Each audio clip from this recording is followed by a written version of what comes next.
ತಂದಿನ ಹಾಗಲ್ಲ. ಅದೆಂತದ್ದು? ಒಂದು ದಿವಸ ನೀವು ಬೇಗ ಒಂದು ಪ್ರಕರಣ ಉಂಟಾ? ನಾನು ಯಾವಾಗಲೂ ಬೇಗ ಬರ್ತೇನೆ, ನೀನು ಬಾಗಿಲು ತೆಗೆಯುವಾಗ ತಡ ಆಗುದು ಅಷ್ಟೇ. ನಿನಗೆ ಬಾಗಿಲು ದುಡ್ಡು ಬರ್ಲಿಕ್ಕೆ ಅಂತಪುರದಲ್ಲಿ ನೀನಿರುವಾಗ ಸಖಿ ಸಮೂಹ ಇರುವಾಗ ಒಮ್ಮೆಲೆ ಬರ್ಲಿಕ್ಕೆ ಆಗ್ತದ? ಹೌದಪ್ಪ. ಈಗ ನೀವು ನೋಡಿದ ಸಖಿಯರೇನು ಒಟ್ಟಿಗಿರುವುದಾ? ಹಾಗಾದ್ರೆ ಏನು ನಾನು ಸಖಿಯರನ್ನು ನೋಡ್ಲಿಕ್ಕೆ ಇರುವಾಗ ಅಲ್ಲ ಹೇಳ್ತಾರ ಗಂಡ ಹೆಂಡತಿ ಹೌದು ಅಂತ ಆದ್ರು ಮೂರನೆಯವರು ಇರುವಾಗ ವರೆಸಿಕೊಂಡೇ ಇರ್ಲಿಕ್ಕೆ ಆಗ್ತದ? ಮತ್ತೆ ಈಗ ಮಾಡಿದ್ದೇವೆ ಮತ್ತೆ ಸಣ್ಣ ಸಾಲ್ವಾ ಆಯ್ತು ಅಂತ ಬಂದ್ರಲ್ಲ, ಅಂದ್ರೆ ಬರಲೇ ಮಾಡಬೇಕು. ಹಾಗಾದ್ರೆ ಬಂದದ್ದು ಯಾಕೆ ಹಾಗೆ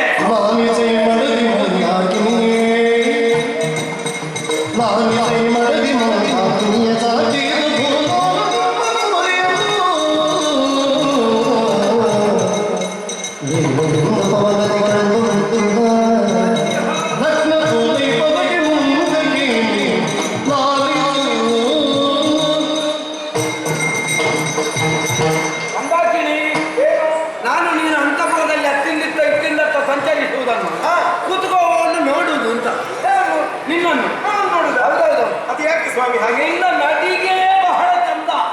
ಹೌದಪ್ಪ. ಬೇಡ ಬೇಡ ಬೇಡ ಸಾಕು. ಯಾಕಂದ್ರೆ ಯಾರಾದ್ರೂ ನೋಡಿದವರು ನೀನೊಂದು 2 ಹೆತ್ತ ಹೆಂಗಸು ಅಂತ ಹೇಳ್ಯಾರ?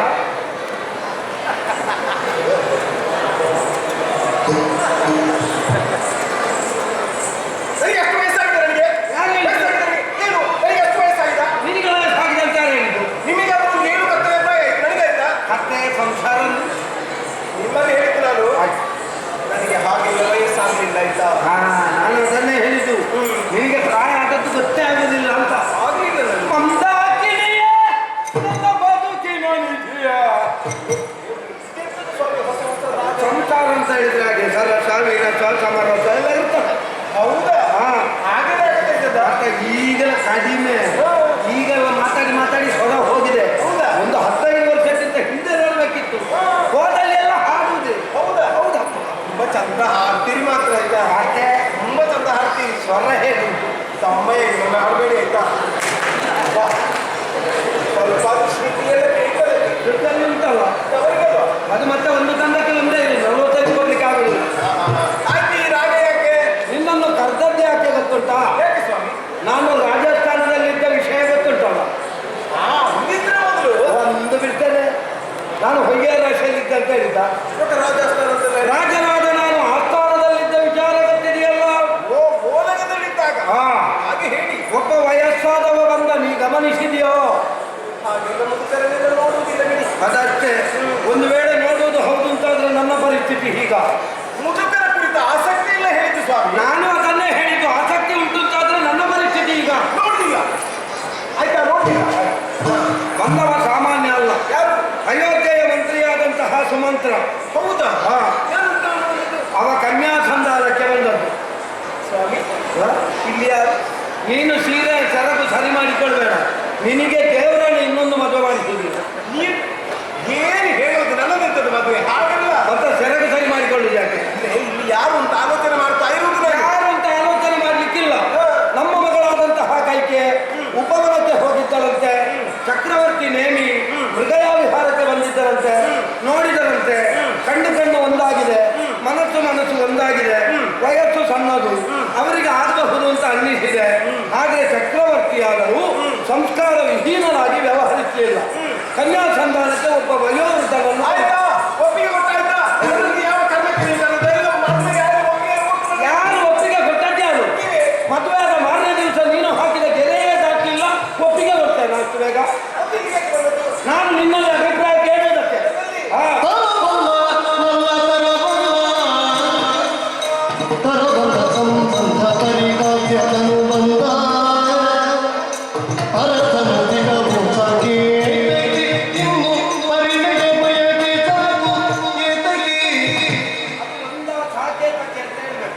ಇಲ್ಲದಿದ್ರೆ ಸಾಕು ಏತಕ್ಕೆ ಅಂತ ಹೇಳ್ತೇನೆ.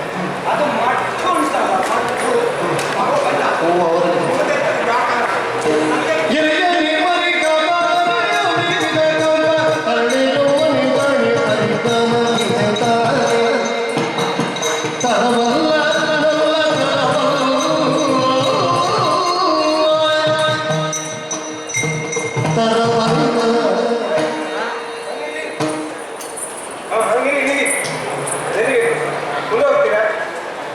ನಾನು ಗಂಡ. ನಿನಗೊತ್ತಿದ್ರೆ ಸಾಕು. ನಿನಗೆ ನನ್ನನ್ನು ನೋಡುವಾಗ ಹೆಂಡತಿಯಾಗಿ ಕಾಣ್ತದೋ? ನಾನು ಹಾಗೆ ಹೇಳಿದ್ದೆ ಹೇಳಿದ್ದಷ್ಟು. ನನಗೆ ಗೊತ್ತುಂಟು ನೀವು ಗಂಡ ಹೆಂಡತಿ ಅಂತ ಗೊತ್ತುಂಟು. ಆಯ್ತು, ಗೊತ್ತಿದ್ರೆ ಆಯ್ತು ಎಲ್ಲರಿಗೂ. ನೋಡುವವರಿಗೆ ಗೊತ್ತಾಗ್ತದೆ ಆಯ್ತಾ? ಆಯ್ತು ಆಯ್ತು ಆಯ್ತು. ಯಾರು ಗಂಡ ಯಾರು ಹೆಂಡತಿ ಅಂತ. ಆಯ್ತು ಅದನ್ನೆಲ್ಲ ಹೇಳಿಕ್ಕಿಲ್ಲ. ಆಯ್ತು. ಎಷ್ಟು ಸಲ ನನಗೆ ಒಮ್ಮೆ ಅನ್ನಿಸುವುದು ನಿಮ್ಮ ತಲೆಯನ್ನು ನಿಮ್ಮ ಕಂಕುಳಲ್ಲಿ ಉಂಟಾ ಅಂತ.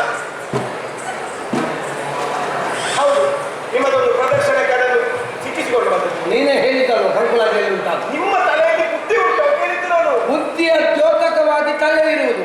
ತಲೆ ಇರುವ ಕಾರಣ ಕಿರೀಟ ಕಟ್ಟಲಿಕ್ಕೆ ಆಗುವುದು. ನಾನು ಕಿರೀಟ ಕಟ್ಟಿದ್ದೇನೆ ಅಂತಾದ್ರೆ ತಲೆ ಉಂಟು. ತಲೆ ಉಂಟು ಅಂತಾದ್ರೆ ಬುದ್ಧಿ ಉಂಟು ಅಂತ ಅರ್ಥ ಅಲ್ವಾ? ಹಾಗೆ ತಲೆ ಇದ್ದವರಿಗೆಲ್ಲ ಬುದ್ಧಿ ಉಂಟು ಅಂತ ಏನೂ ಇಲ್ಲ. ನಾನು ನಿನ್ನ ವಿಷಯ ಹೇಳಿದ್ದು ಅಲ್ಲ. ಏನು ನೀವು ಮಾತಾಡೋದು? ನಾಡಿಗೆ ಬುದ್ಧಿ ಇಲ್ಲ ಅಂತ ಹೇಳಿಕ್ಕೆ ಕಾರಣ ಕೊಡ್ತೇನೆ. ನಾನು ಕೂಡ ಕಾರಣ ಕೊಡ್ತೇನೆ. ನೀನು ಕೊಟ್ಟ ಕಾರಣಕ್ಕೆ ನನ್ನದು ಒಂದು ಕಾರಣ. ಒಟ್ಟು ಎಲ್ಲದಕ್ಕೂ ಕಾರಣ ಹೇಳೋದಲ್ಲ. ಆದ್ರೆ ಹೋದ್ರೆ ಅಜ್ಜಿಗೆ ಒಂದು ಪಟ್ಟೆ ಸೀರೆ ಅಂತ ಹೇಳಿ. ನಿನ್ನಜ್ಜಿಗೆ ಅದು ಇಲ್ಲ. ಹೌದೌದು, ನನ್ನ ಅಜ್ಜಿಯನ್ನೆಲ್ಲ ನೀವೇ ನೋಡಿ ಮಾತಾಡಿದ್ದು. ಆಯ್ತಾ? ಹಾಗಲ್ಲ, ಈ ಮದುವೆ ವಿಷಯ ಅಂತ ಹೇಳಿದ್ರೆ ಒಂದು ಹಲವು ಬಾರಿ ಆದ್ರೂ ಆಲೋಚಿಸಬೇಕಾದ ವಿಷಯ. ಇಲ್ಲಿ ಅದು ತಪ್ಪಿತು ಅಂತಾದ್ರೆ ಬದುಕು ಹಾಳಾಗಿ ಹೋಗ್ತದೆ ಅಂತ ಹೇಳ್ತಾ ಇದ್ದೀನಿ. ಖಂಡಿತ. ಯಾಕೆಂದ್ರೆ ಜೀವನದಲ್ಲಿ ಒಮ್ಮೆ ಮದುವೆ ಆದವ ಮತ್ತೆ ಬಹಳ ಜಾಗ್ರತೆ ಮಾಡ್ಬೇಕಪ್ಪ. ಇಲ್ಲದ್ರೆ ಹೋದವ. ನನ್ನನ್ನು ಮದುವೆ ಆದದ್ದು ಈಗ ಅಷ್ಟು ಸಮಸ್ಯೆ ಆಗಿಲ್ಲ. ನಾನೇನಿದ್ದು ಒಮ್ಮೆ ಮದುವೆ ಆದವ ಮತ್ತೆ ಆಲೋಚನೆ ಮಾಡ್ಬೇಕು ಅಂತೆಲ್ಲ ಹೇಳ್ತಾ ಇದ್ದೀರಿ ನೀವು. ನಾನು ಹೇಳಿದ್ದು ಯಾವ ಅರ್ಥದಲ್ಲಿ? ನಾನು ನೀನು ಯಾರು ಗಂಡ ಹೆಂಡತಿ ಅದು ಪ್ರಪಂಚಕ್ಕೆ ಗೊತ್ತುಂಟು, ಅದಲ್ಲ. ಮತ್ತೆ ಅರಸ ಮತ್ತು ಅರಸಿ. ಹೌದಾ? ನಾವು ಎಷ್ಟು ಹೆಣ್ಣು ಮಕ್ಕಳಿಗೆ ಮದುವೆ ಮಾಡಿಸಿದ್ದೇವೆ. ಎಷ್ಟು ಮಂದಿಗೆಲ್ಲ ಮಾಡಿಸಿದ್ದೇವೆ. ನಾವು ಮದುವೆ ಮಾಡಿಸಿದವರೆಲ್ಲರೂ ನಮ್ಮ ಹಾಗೆ ನಗನಾಗ್ತಾ ಇದ್ದಾರಾ? ಯಾರು ಲಗ್ತಾ ಇಲ್ಲ. ನಾನು ಅದನ್ನೇ ಹೇಳಿದ್ದು. ಇದನ್ನು ಅಮ್ಮ ಈ ಸಲ ಒಂದು ಬದುಕಿದೆ. ಹಾಗೆ ಮುಗಿಯುವುದಿಲ್ಲ ಆಯ್ತಾ? ನೀವು ಮದುವೆ ಮಾಡ್ಬೇಕಂತ ಹೊರಟಿದ್ದೀರಲ್ಲ ನೇಮಿಗೆ. ಹೌದು. ಅವನ ವಯಸ್ಸೇನು ಸಣ್ಣದ ಸ್ವಾಮಿ? ನನ್ನಷ್ಟೆಲ್ಲ ಪ್ರಾಯ ಆಗ್ಲಿಲ್ಲ. ಎಷ್ಟಾಗ್ಲಿಲ್ಲ? ನನ್ನಷ್ಟೆಲ್ಲ ಆಗ್ಲಿಲ್ಲ. ಇಲ್ಲ, ನಿಮ್ಮಷ್ಟಾಗ್ಲಿಲ್ಲ. ನಿಮ್ಮ ಅಪ್ಪನಷ್ಟಾಯ್ತು. ಮತ್ತೆ ಹೌದಾ? ಸರಿಯಾದ ಹೊತ್ತಿಗೆ ಮಕ್ಕಳಾಗ್ತಾ ಇದ್ರೆ ನಿಮ್ಮಷ್ಟು ದೊಡ್ಡ ಮಗ ಇರ್ತಿದ್ದವನಿಗೆ. ಅದಲ್ಲದೆ ಇನ್ನೊಂದು ವಿಷಯ ಉಂಟು. ಯಾವುದು? ಕೌಸಲ್ಯ ಸುಮಿತ್ರೆ ಎನ್ನುವ ಇಬ್ಬರು ಹೆಂಡತಿಯರು ಬೇರೆ ಇದ್ದಾರೆ. ಅದು ಬಿಡೆ. ರೂಢಿಯಲ್ಲೇ ಇಲ್ವಾ ರಾಜಾನ ಬಹುವಲ್ಲಭ? ನೀವು ಮಗಳಿಗೆ ಮದುವೆ ಮಾಡಲಿಕ್ಕೆ ಹೊರಟದಲ್ಲ, ನೀವೇ ಮದುವೆಯಾಗಿತ್ತು ಹೊರಟು ಕಾಣ್ತದೆ. ಇದು ಯಾರು ಹೇಳಿದ್ದು? ರಾಜಾನ ಬಹುವಲ್ಲಭ ಅಂತಲ್ಲ. ನಾನು ಅವನಿಗೆ ಹೇಳಿದ್ದು. ಏನು ಅವನಿಗೆ ಹೇಳಿದ್ದು? ನಾನು ಮದುವೆ ಆಗುದು. ಇನ್ನೊಂದು ಹೌದು, ಇನ್ನು ನಾನು ನೀವೇ. ಒಂದರಲ್ಲಿ ಜನ್ಮಕಾಲಕ್ಕೆ ಸಾಕು ಅಂತಾಗಿದೆ, ಇನ್ನೊಂದು ಎಲ್ಲಿಗೆ? ನೋಡಿ, ನೀವು ಆಗಾಗ ಮಾತಾಡುವಾಗ ನನ್ನ ಕಡಿಮೆ ಮಾಡಿ ಮಾತಾಡ್ತೀರಿ. ನನಗೆಲ್ಲ ಗೊತ್ತಾಗ್ತದೆ ಆಯ್ತಾ? ನಾನು ನಿನ್ನನ್ನು ಮೇಲೆ ಇಡ್ತಾ ಇದ್ದೇನೆ. ಏನು ಬೇರೆ ಇಡುವುದು? ನೀವು ಈಗ ಮಾತಾಡಿದೆಲ್ಲ ಗೊತ್ತಾಗ್ತದೆ ನನಗೆ. ಯಾವುದು? ನಿಮ್ಮ ಬಗ್ಗೆ ಏನು ಗೊತ್ತಿಲ್ಲ ಅಂತ ಭಾವಿಸಿರಾ? ನನ್ನ ಬಗ್ಗೆ ಏನು ಗೊತ್ತುಂಟು? ಈಗಲ್ಲ, ಮದುವೆಗೆ ಮೊದಲೇ ಗೊತ್ತುಂಟು ನನಗೆ. ಯಾವುದು? ನನ್ನ ಅಪ್ಪ ಅವತ್ತೇ ಹೇಳಿದ್ದಾರೆ. ಹೇಗೆ? ಹುಡುಗನ ಜಾತಕದಲ್ಲಿ ಏನೂ ಪ್ರಯೋಜನ ಇಲ್ಲ ಮಗಳೇ. ಏನಾದ್ರೂ ಸರಿಯಾಗುದಾದ್ರೆ ನಿನ್ನನ್ನು ಮದುವೆಯಾದ ಮೇಲೆ ಅಂತ ಹೇಳಿದ್ದಾರೆ. ಗೊತ್ತುಂಟಾ? ಮತ್ತೆ ಅದು ನನ್ನ ತಪ್ಪಲ್ಲ. ಜಾತಕ ನೋಡಿದ ಪುರೋಹಿತರ ತಪ್ಪು. ಅವರಿಗೆ ತಲೆಯ ಹೊರಗಡೆ ಕೂದಲು ಇರಲಿಲ್ಲ, ತಲೆಯ ಒಳಗಡೆ ಬುದ್ಧಿಯೂ ಇರಲಿಲ್ಲ. ಹಾಗೆ ನನಗೇನು ಹೇಳ್ತಾರೆ ಗೊತ್ತುಂಟ? ಲಗ್ನದಲ್ಲಿ ಶನಿ ಮಗ ಅಂತ ಹೇಳಿದ್ದಾರೆ. ಹಾಗೆ ಲಗ್ನದ ಮುಹೂರ್ತ ಶನಿಗೆ ಬಹಳ ಹತ್ತಿರ ಅಂತ ಹೇಳಿದ್ದಾರೆ. ಹಾಗೆ ಹಾಗೆ ಹಾಗೆ ನಾನು ಕೇಳುವುದು ನಿಮ್ಮಲ್ಲಿ. ಮದುವೆಗೆ ಮೊದಲು ನೀವು ಇಷ್ಟು ಸರಿ ಇದ್ದಾರೆ ನೀವು. ಮಟ್ಟಿಗೊಂದು. ಹೌದು. ಹೌದಾ? ಮದುವೆಗೆ ಮೊದಲು ಹೀಗಿರ್ಲಿಲ್ಲ. ನಿಮ್ಮ ಅವಸ್ಥೆ ನೋಡಿದ್ರೆ ಮನುಷ್ಯರೇ ನಿಮ್ಮನ್ನು ಮಾತಾಡಿಸ್ತಿರ್ಲಿಲ್ಲ. ಮತ್ತೆ ನನ್ನಲ್ಲಿ ಮಾತಾಡ್ತಾ ಇದ್ದದ್ದು ಕಾಡು ಪ್ರಾಣಿಗಳ ಹಾಗೆಲ್ಲ ಏನಾಗ್ಲಿಲ್ಲ. ನೀನು ಹೇಳುವಷ್ಟೆಲ್ಲ ಏನಾಗಿರ್ಲಿಲ್ಲ. ಮತ್ತೆ ಮೊದಲೆಲ್ಲ ಮದುವೆಗೆ ಮೊದಲು ದುರ್ವ್ಯಸನಗಳೆಲ್ಲ ಸ್ವಲ್ಪ ಹೆಚ್ಚಿತ್ತು. ಒಪ್ಪಿಕೊಂಡ ಕಾರ್ಯಕ್ರಮಕ್ಕೆಲ್ಲ ಸರಿ ಹೋಗ್ತಾ ಇರಲಿಲ್ಲ. ಈಗ ಹೋಗದೆ ನೀನು ಬಿಡುವುದಿಲ್ಲ ಇಲ್ಲಿ ಕೂತ್ಕೊಳ್ಳಿಕ್ಕೆ. ಅದಕ್ಕೆ ಹೇಳುವುದು, ಗಂಡನಾದವರಿಗೆ ಜವಾಬ್ದಾರಿಯ ಸ್ಥಾನದಲ್ಲಿ ಹೆಂಡತಿ ಆದವಳು ಇದ್ರೆ ಗಂಡ ಹಾದಿ ತಪ್ಪುವುದಿಲ್ಲ ಅಂತ. ಹೌದಪ್ಪ, ಆ ಮಟ್ಟಿಗೆ ಒಂದು ಗಟ್ಟಿಯೇ ನಾನು ಈ ಸಲ. ಮತ್ತೆ ಹಾಗೆ ಹೆಂಡತಿ ಸ್ಥಾನವನ್ನಷ್ಟುಂಟು. ಸರಿ. ಈಗ ಯೋಚನೆ ಮಾಡಿ, ನಮ್ಮ ಮಗಳನ್ನು ಆ ಮನೆಗೆ ಮೂರನೆಯವಳಾಗಿ ಕೊಡುವುದೆಷ್ಟು ಸರಿ. ಮಾಲೆಯ ಪದಕವಾಗಬೇಕಾದವಳನ್ನು ಮಾಲೆಯ ದಾನ ಮಾಡಲಿಕ್ಕೆ ಹೊರಟಿದ್ದೀರಲ್ಲ. ಹೌದು. ಇದು ನಿಮಗೆ ಒಂದಾಗ್ತೀನಿ. ಒಬ್ಬನು ತಾಯಿಯಾಗಿ ನೀನು ಈ ರೀತಿಯಾಗಿ ಹೇಳ್ತಿಂತಾದ್ರೆ ಅದನ್ನು ತಪ್ಪು ಅಂತ ಹೇಳುವುದಕ್ಕಾಗುವುದಿಲ್ಲ. ಆದ್ರೆ ನಾನು ಆಲೋಚನೆ ಮಾಡುವುದು ಯಾವುದು? ನಾನು ತಂದೆಯಾಗಿ ಆಲೋಚನೆ ಮಾಡುವುದಲ್ಲ, ರಾಜಕೀಯವನ್ನು ಆಲೋಚನೆ ಮಾಡ್ತಾ ಇದ್ದೇನೆ.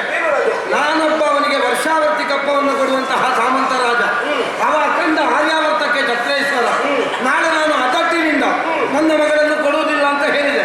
ಅವ ಅಯೋಧ್ಯೆಯಿಂದ ಸೇನೆ ತಗೊಂಡು ಬರ್ತಾನೆ.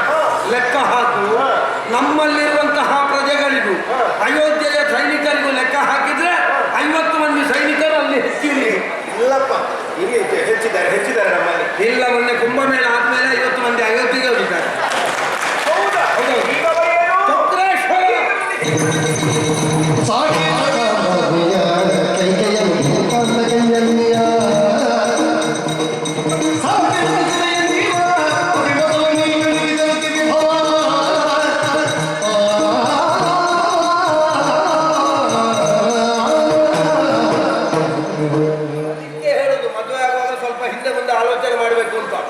ಮುಖ ಚಂದ ಉಂಟು ಅಂತ ಮದುವೆ ಆಗುದಲ್ಲ. ನಾನು ಅರಸನ ಮಗಳು ಅಂತ ತಿಳ್ಕೊಂಡದ್ದು, ನನಗೂ ಈ ಹುದ್ದೆ ಗೊತ್ತಾದದ್ದು. ಇವಳು ತೊಟ್ಟಿಲು ತಿರುಗಿಸುವವನ ಮಗಳು ಮಾರ್ರೆ. ಒಂದು ತಿರುಗಿಸಿ ಬಿಟ್ಟದ್ದು ನೋಡಿದ್ರೆ ಇನ್ನು ಹೆಚ್ಚಿನ ಸಾವಧಾನ ಮಾಡ್ಲಿಕ್ಕಿಲ್ಲ. ನೂತನವಾದ ಹೆಚ್ಚು ದಿವಸಗಳಿಲ್ಲ. ನವಮಿಗಾದಿತ್ತು ದಶಮಿಗಾದಿತ್ತು ಅಲ್ಲದೇ ಇದ್ರೆ ಪುರೋಹಿತರು ಯಾರಾಗಬೇಕು, ವೇದ ಓದಿದವರಾಗಬೇಕು, ಅಪರಾಧ ತಿಳಿದವರಾಗಬೇಕು. ಅಲ್ಲದೇ ಇದ್ರೆ ಯಾರು ಹೋಗ್ಬೇಕು? ಮುಖ್ಯವಾಗಿ ನನ್ನ ತಲೆ ಕಂಕುಳದಲ್ಲಿ ಉಂಟು, ನಿನ್ನ ತಲೆ ಕಾಲಿನಲ್ಲಿ ಉಂಟಾ? ಅದಕ್ಕೆ ಮತ್ತೆ ಈಗ ಆಗ ಅವನಿಗೆ ವಯಸ್ಸಾಗಿದೆ ಅಂತ ಹೇಳಿದ್ಯಾರು? ನಾನು. ಅವನಿಗೆ 2 ಹೆಂಡತಿಯರಿದ್ದಾರೆ ಅಂತ ಹೇಳಿದ್ಯಾರು? ನಾನು. ಈಗ ಬಂದವಳು ಹೇಳ್ತಾಳೆ ನವಮಿಗೆ ಆದಿತ್ತ, ಸುಗಮಕ್ಕೆ ಆದಿತ್ತ, ದುರ್ಗಮ್ಮಕ್ಕೆ ಆದಿತ್ತ ಅಂತದು. ನಾನು ಹಾಗೆಲ್ಲ ಹೇಳಿದ್ರೆ ಮತ್ತೆ ಅದೇ ಹೇಳಿದ್ದು. ಹಾಗಲ್ಲ. ಮದುವೆ ಮಾಡಿ ಕೊಡುವುದು ಬೇಡ ಹೇಳಿದ್ಯಾರು? ನೀನು. ಮದುವೆ ಮಾಡಬೇಕು ಅಂತ ಹೇಳ್ತಿರುವುದು ಯಾರು? ನೀನು. ನಾನು ಮದುವೆ ಮಾಡಿಸಿ ಅಂತ ಹೇಳಿದ್ರೆ ಮಾಡಿಸಿದ್ರು ನೀವು. ಕೆರೆಯನ್ನೇ ಮರೆಸದವ ಮಾತು ಮರೆಸಿಯೇನೆ ಬಾಳೆ. ಎಂತದೆಲ್ಲ ಸಾಹಿತ್ಯ ನಿಮ್ಮದು. ಹಾಗಲ್ಲ. ಒಟ್ಟು ಮದುವೆ ಮಾಡಿ ಕೊಡುವುದಲ್ಲ, ಮತ್ತೆ ಷರತ್ತೊಂದನ್ನು ವಿಧಿಸಬೇಕು. ಯಾವ ಷರತ್ತು? ಅಂದ್ರೆ ನಮ್ಮ ಮಗಳು ಕೈಕೇನು ಮದುವೆ ಮಾಡಿ ಕೊಡಬೇಕಾದ್ರೆ ಅವಳ ಉದರದಲ್ಲಿ ಉದಿಸುವ ಮಗನಿಗೆ ಸಾಕೇತದ ಅಧಿಪತ್ಯ ಕೊಡಬೇಕು. ಇದು ಒಳ್ಳೆದುಂಟು. ಒಂದು. ಇನ್ನೊಂದು, ನಮ್ಮ ಮಗಳು ಕೈಕೇನು ಸಾಕೇತ ಸಾಮ್ರಾಜ್ಞಿ ಮಾಡಬೇಕು. ಕರ್ಕೊಳ್ಳೋದು ಮದುವೆ ಆಗಿ ಆಗಿ ಅಂತ ನನಗೆ ನೋಡಿ ಉಪಾಯ ಸಿಗ್ತಾ ಉಂಟು. ನಿಮಗೆ ದಿವಸಕ್ಕೊಂದು ರಾಗ ಸಿಗ್ತದೆ ನೋಡಿ. ಮದುವೆ ಆಗಿ ಆಗಿಂತ ಮದುವೆ ಆಗಿಂತ. ಹೌದು. ಮೊನ್ನೆ ಸೀಮಂತ ಆದದ್ದು ಸ್ವಾಮಿ. ಯಾರಿಗೆ? ಪತಿಯ ಮನೆಯ ಹುಡುಗಿಗೆ. ನಿನಗೆ ತಂಟೆಗೆ ಒಂದು ಬಿಟ್ಟೇನಾಗಿತ್ತು. ಏನಾದ್ರೂ ಮಾತಾಡಿದ್ರೆ ಜಾಗ್ರತೆ. ನಾನು ಅವರ ಮದುವೆ ವಿಷಯ ಮಾತಾಡ್ತಾ ಇದ್ದೇನೆ. ಇವಳು ಪಕ್ಕದ ಮನೆಯ ಹುಡುಗಿಗೆ ಸೀಮಂತ ಆಗಿದೆ ಅಂತ ಹೇಳ್ತಾಳೆ. ಒಂದು ಪ್ರಸಂಗಕ್ಕೂ ಸಂಬಂಧ ಇಲ್ಲದ್ದು ಮಾತಾಡ್ತಾರೆ. ನೀವು ಅವಸರ ಮಾಡೋದು ಯಾಕೆ? ಯಾರು ಅವಸರ? ನೀನು ಮಾತಾಡಿದ್ದು ಸರಿ ಇಲ್ಲ. ಪೂರ್ತಿ ಮಾಡ್ತೇನೆ. ಹೇಳು. ನೀವು ನನ್ನೊಂದು ಅರ್ಥ ಮಾತಾಡಲಿಕ್ಕೆ ನೀನು ಅರ್ಥಕ್ಕಾಗಿ ಅರ್ಥ ಮಾತಾಡುವ. ಅರ್ಥ ಇರ್ತದ ಅರ್ಥಕ್ಕಾಗಿ. ಹೌದು. ಹಾಗಲ್ಲ. ಅಂದ್ರೆ ಪತಿಯ ಮನೆಯ ಇವರಿಗಿಂತ ಕಿರಿಯ ವಯಸ್ಸಿನ ಹುಡುಗಿಗೂ ಮದುವೆಯಾಗಿ ಶ್ರೀಮಂತ ಆಯಿತು. ನಿಮ್ಮ ಮದುವೆ ಯಾವಾಗ ಸ್ವಾಮಿ ಅಂತ ಕೇಳಿದ್ರೆ ನಿಮ್ಗೆ ಹೇಳ್ತಾರೆ ಇನ್ನು 3-4 ವರ್ಷಗಳಿಲ್ಲ. ನಾನು ಕೂಡ ಮೊನ್ನೆ ಅವರ ತಾಯಿಯವರಲ್ಲಿ ಕೇಳುವಾಗ ಇಲ್ಲ ಇನ್ನು 3 ವರ್ಷ ಇತ್ತು ಅಂತ ಹೇಳಿದ್ದಾರೆ. ಹೌದಾ? ಈಗ ಆಗಿ ಸ್ವಾಮಿ, ಈಗ ಒಳ್ಳೆ ಹೆಸರು ಉಂಟು. ಇನ್ನು ಬೇಕು ಅಂತ ಆದ್ರೂ ನಿಮ್ಮಲ್ಲಿ ಹೆಣ್ಣು ಸಿಗೋದಿಲ್ಲ. ಸಮಸ್ಯೆ ಬಿಡಿ. ಸ್ವಲ್ಪ ಅವರ ಅವರಿಗೆ ಆ ತಲೆ ಬಿಸಿ ಇಲ್ಲ ಅಲ್ಲ. ಅವರಿಗೆ ಪದವಿ ಸ್ವೀಕಾರ ಆಗಿದೆ. ಅದೇ ಪದವಿ ಶಾಶ್ವತ ಬ್ರಹ್ಮಚಾರಿ. ಅಂದ್ರೆ ಅವರು ನೋಡಿದ ಹುಡುಗಿಯರಿಗೆಲ್ಲ ಇವರು ಮಾತಾಡುವುದು ಕಾಣುವುದಿಲ್ಲ. ಅವರಿಗೆಲ್ಲ ಮದುವೆ ಆಯ್ತು. ಮತ್ತೆ ನೋಡಿದ ಹುಡುಗಿಯರಲ್ಲಿ ಇವರು ಮಾತಾಡೋದಿದ್ರೆ ಅವರಾಗಿ ಮದುವೆಗೆ ಬರ್ತಾರ. ಹಾಗೆ. ಹೌದು, ಇವರೇ ಹೋಗಿ ಅಕ್ಷತೆ ಹಾಕಿ ಬಂದದ್ದು. ಹೌದಾ? ಮತ್ತೆ ಅವರ ಮನೆ ಹತ್ತಿರ ಎಲ್ಲ ಕೆಲವು ಗುರುಪೀಠಗಳುಂಟು. ಅದಕ್ಕೆ ಒಂದಕ್ಕೆ ಇವರನ್ನೇ ಆಯ್ಕೆ ಮಾಡುದು ಅಂತ ಇದ್ದಾರೆ. ಏನ್ ಮಾಡೋರವರ ಭಾಗ್ಯ ಅಷ್ಟೇ. ಕೆಲವು ಸಲ ಯಾರಿಗೂ ಹೆಣ್ಣು ಸಿಗ್ತದೆ, ಇಂಥವರಿಗೆ ಸಿಕ್ಕುದಿಲ್ಲಲ್ಲ. ಏನು ಮಾಡುದು? ವಾಚಾಳಿಗಳಿಗೆ ಗಂಡು ಸಿಗುತ್ತದೆ, ಮತ್ತೇನು ಮಾಡುದು? ಲೋಕವೇ ಹಾಗೆ. ಆಯ್ತಪ್ಪ. ಈಗ ಇದು ಹೇಗೆ ಇಷ್ಟು ಮಾಡಿದ್ರೆ ಆಗ್ತದ? ಆಗುದಿಲ್ಲ. ಯಾಕಾಗುದಿಲ್ಲ? ಮಗಳ ಸ್ವಭಾವ ನಿನ್ನ ಹಾಗಲ್ಲ, ಮತ್ತೆ ಯಾರು ಹಾಗೆ? ಅವಳ ಸ್ವಭಾವ ನನ್ನ ಹಾಗೆ. ನಾಳೆ ಆ ಮನೆಯನ್ನು ಸೇರಿದಳು ಅಂತಾದ್ರೆ ಅವಳಿಗಿಂತ ಮೊದಲು ಬಂದ ಸೊಸೆಯಂದಿರ ಗುಣ ಸ್ವಭಾವವನ್ನು ಕಂಡು ಅಕ್ಕಂದಿರೇ ಸಾಕೇತ ಸಾಮ್ರಾಜ್ಞಿ ನಾನಾಗುದಿಲ್ಲ, ನೀವಾಗಿಂತ ಹೇಳಿದ್ರೆ ನನ್ನ ಮಗನಿಗೆ ಬಟ್ಟ ಬೇಡ, ನಿಮ್ಮ ಮಕ್ಕಳಿಗೆ ಇರ್ಲಿ ಅಂತ ಹೇಳಿದ್ರೆ ಅದಕ್ಕೆ ಇದನ್ನು ಆಗಾಗ ನೆನಪುಟ್ಟಿಸ್ತಾ ಇರ್ಬೇಕು. ಏನ್ ಮಾಡುವ? ಈಗ ಹೇಗೂ ಒಂದು 15 ದಿವಸದಲ್ಲಿ ಮದುವೆ ಆಗ್ತದೆ. ಹೌದು. ನಿನಗೂ ಪ್ರಾಯ ಆಯ್ತು, ಮಾತಿಗೆ ಹೇಳಿ ಆಯ್ತಾ? ನೀನಿಲ್ಲಿದ್ದು ಮಾಡುವುದಕ್ಕೂ ಏನೂ ಇಲ್ಲ. ಮದುವೆ ಆಗಿ ಹೆಣ್ಣು ಮಕ್ಕಳು ಹೋಗುವಾಗ ಜೊತೆಯಾಗಿ ಯಾರನ್ನಾದ್ರೂ ಕಳಿಸುವ ಕ್ರಮ ಉಂಟು. ಕಳಿಸುದು ಸ್ವಾಮಿ. ಈ ಸಲ ತಾಯಿಯನ್ನೇ ಕಳಿಸುವ. ನಾನೊಂದು 4 ದಿವಸ ಕಿವಿ ಬಿಡ್ತೇನೆ.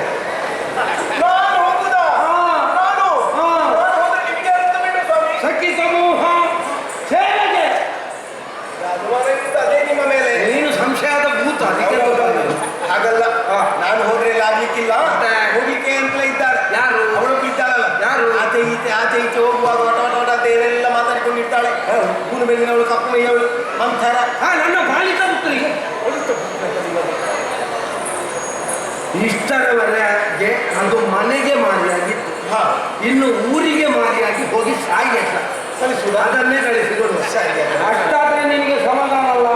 ಏನು ಸಮಾಧಾನ? ಏನು ಸಮಾಧಾನ?